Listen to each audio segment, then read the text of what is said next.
এই গাইস, আজকের মিনি ব্লগটা শুরু করলাম সকাল সকাল উঠে পড়তে বসে। আর পড়তে বসার সময় কিন্তু আমার তিনটে কিউট জিনিস দেখানোর কথা মনে পড়লো, যেগুলো হচ্ছে আমি কয়েকদিন আগেই বানিয়েছি। আর এগুলো হচ্ছে বইয়ের কর্নারে লাগালে কিন্তু খুবই সুন্দর লাগে। আমার কিন্তু সবথেকে এই ক্যাটটা ভালো লেগেছিলো। কিন্তু আমি ভাত খেয়ে নিয়েছিলাম, দেখতে পাচ্ছ ডিম মামলে, তার সাথে কিন্তু ডাল চচ্চড়ি ছিল। আর বাইরের ওয়েদারটাও দেখে নিলাম, দেখতে পাচ্ছ আজকে কিন্তু আকাশটা অনেক মেঘলা মেঘলা পড়েছে, কয়েকদিন ধরেই এখানে বৃষ্টি হচ্ছে। আর বেশি বেলা না করে কিন্তু আমি স্নানটা সেরে ফেললাম। স্নান করে বাবা দেখি আমার জন্য আইসক্রিম এনেছে, সেটা খেয়ে কিন্তু বাবার সাথে চলে গিয়েছিলাম বাজারে এই পেন্সিল বক্সটা কিনতে। আর এই পেন্সিল বক্সটা জানো আমার খুব খুব ভালো লেগেছে।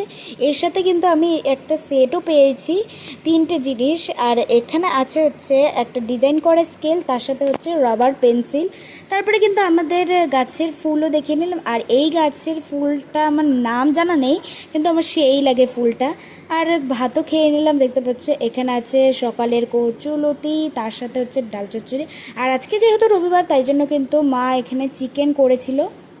রবিবার মানেই তো চিকেন, আর চিকেন না করলে কি চলে রবিবার বলো। তারপরে কিন্তু আমি হচ্ছে সন্ধ্যাবেলা উঠে গিয়েছিলাম আর বন্ধুর সাথে মানে বান্ধবীর সাথে গেলাম হচ্ছে এই এগরোল খেতে আর হচ্ছে আইসক্রিম। তো আজকের ভিডিও এতটুকুই, টাটা।